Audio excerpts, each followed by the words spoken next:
Hello. হ্যাঁ, না না, এই ফিরছি বাড়িতে।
হ্যালো।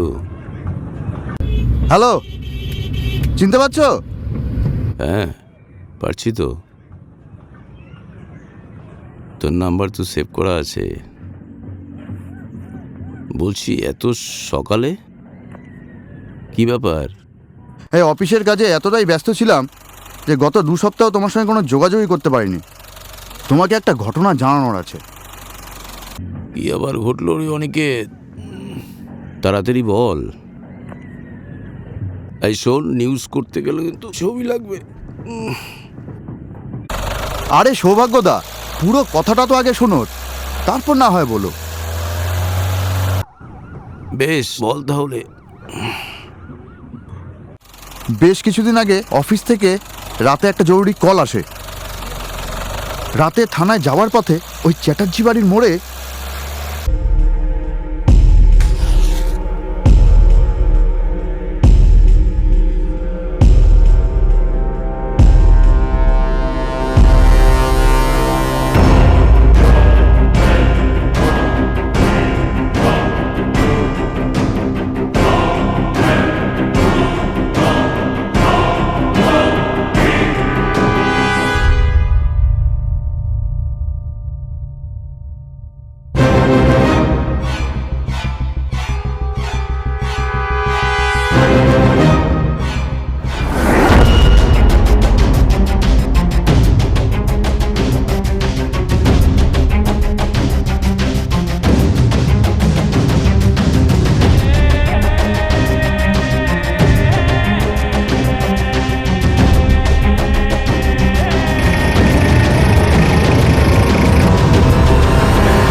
বাঁচান, ওই বদমাস ছেলেগুলো ঈশ্বর আপনাকে পাঠিয়েছে, প্লিজ বাঁচান।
You so much.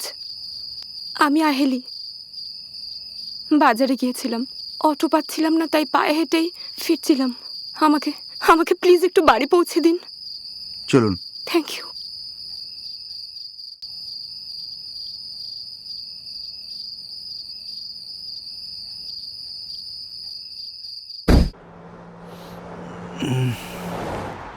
তারপর যতই হোক মধ্যবিত্ত মন, একবার ভাবলাম কোনো ফাঁদে পড়ছি না তো, কিন্তু মেয়েটার মুখের দিকে তাকিয়ে মনে হলো না, সেরকম কিছু নয়।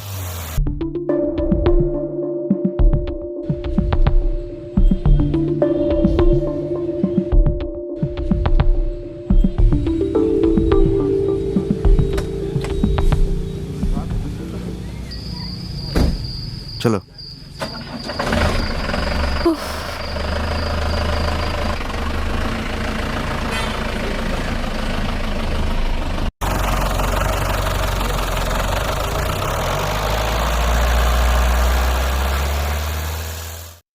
কি গো, এখনো তো এলো না?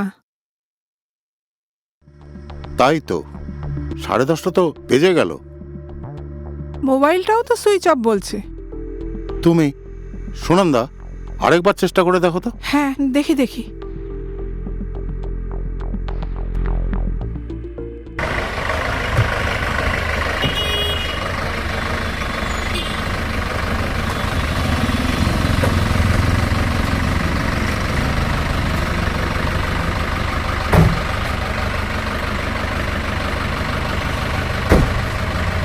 মেয়েটা কোনো বিপদে পড়লো না তো মনিদা? তুই চুপ কর তো পুষ্প। তুমি একটু এগিয়ে গিয়ে দেখো না। দেখছি।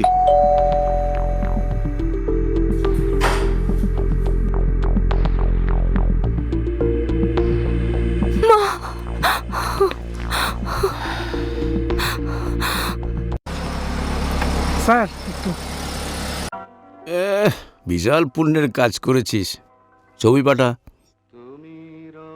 পুলিশ মেডেলের জন্য তোর নামটা রেকমেন্ড করব। এই শোন, প্রমোশন পেলে খাওয়াতে হবে কিন্তু। ওহ, তুমি কি যে বলো সৌভাগ্যদা। আরে খাওয়াবো খাওয়াবো। কাল রাত জেগে কাজ করে সকালে মুঠে শুলাম, আর তুই সাত সকালে আমার ঘুম ভাঙিয়ে এসব বলছিস। ওফ, তুমি তুমি তো আমার একমাত্র বন্ধু সৌভাগ্যদা। পুরো ঘটনাটা শুনবে তো নাকি? বল বল, না শুনে উপায় আছে নাকি? ভয় পাওয়ার কিছু নেই, সব ঠিক আছে। আমি সময় মতো না পৌঁছলে হয়তো একটা বিপদ হতে পারত। চলি। Thank you so much officer. Please come in. আজ নয়, অফিস থেকে একটা জরুরি কল এসেছিল, এমনিতে অনেক দেরি হয়ে গিয়েছে। চলি। বাবা, আগামী রবিবার আমরা সবাই ডিনারে তোমার জন্য অপেক্ষা করব। না করো না প্লিজ।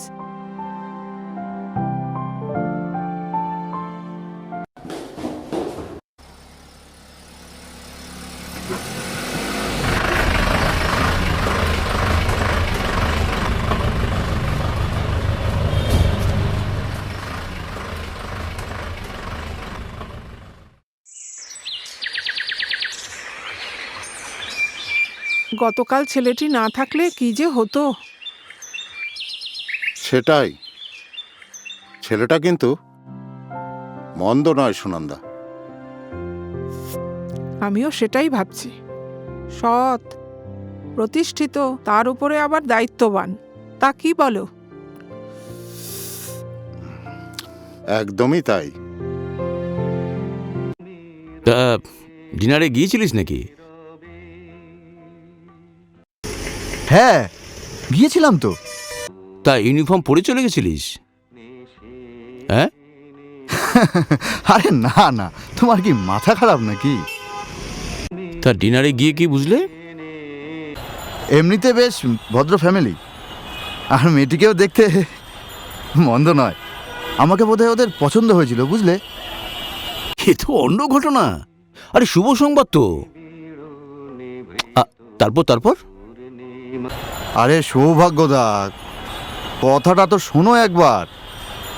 আরে হ্যাঁ, বল বল। সব ঠিক আছে তো বাবা?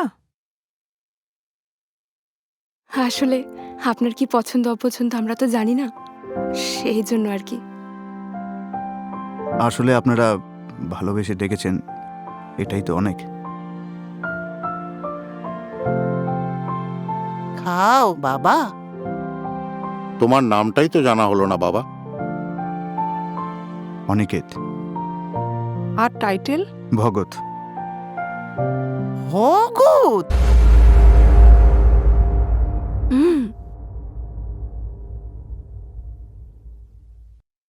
তা বাবা, তোমার বাড়িতে কে কে আছেন?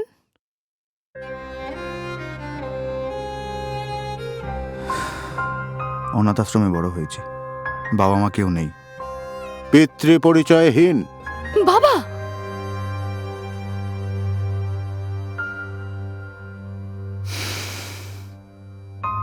মা, বাবা কিছুই তো খেলে না। হয়ে গিয়েছে।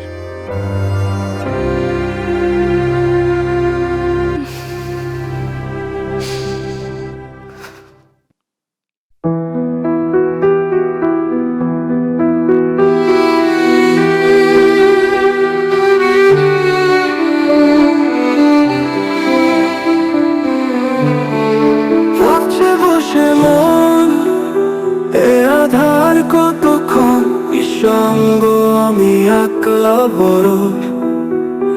এই রাত জাগা চোখে কত স্বপ্ন জড়ো, আর অভিমানী হৃদয় এ রক্ত ক্ষরণ, আর অভিমানী হৃদয় এ রক্ত ক্ষরণ।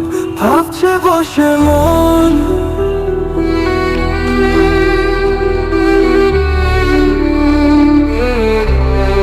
নেই বাবার স্নেহ, মায়ের আঁচল, আপনার অভিমান শাসন বারণ। নেই প্রেমিকার রাগ অনুরাগ, কথোপকথন হাতে রেখে হাত। আমি জেগে রই রাত পাহারায়, ওই ক্লান্ত চোখে কত স্বপ্ন হারায়। যদি কোনোদিন দেখা তার পাই, বেঁচে থাকি তাই এই বাহানায়। ভাবছে বসে মন,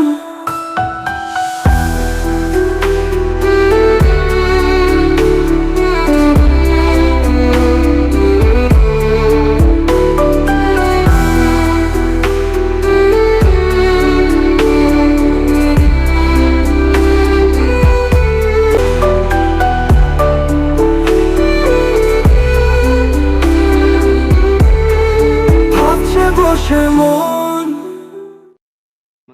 তোর তরফ থেকে কিছু বললি না? স্যার হ্যাঁ চলুন। চলো। কি আর বলবো সৌভাগ্যদা, অনাথ ছেলেমেয়েরা সবসময় বিয়ের পিঁড়িতে থার্ড গ্রেড, মানে ওই তিরস্কারের পাত্র। তোমাদের ওই ভদ্রলোকের মুখোশধারী মিডিল ক্লাসের ওপর ঘেন্না ধরে গেল। এই সৌভাগ্যদা, আমি একটু রাখছি। আরে আপনি নেমে আসুন।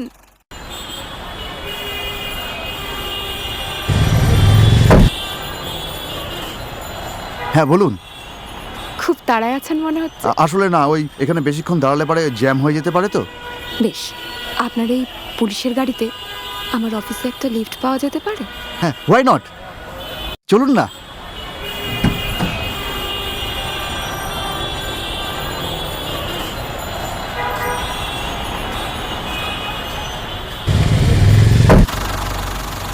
চলো।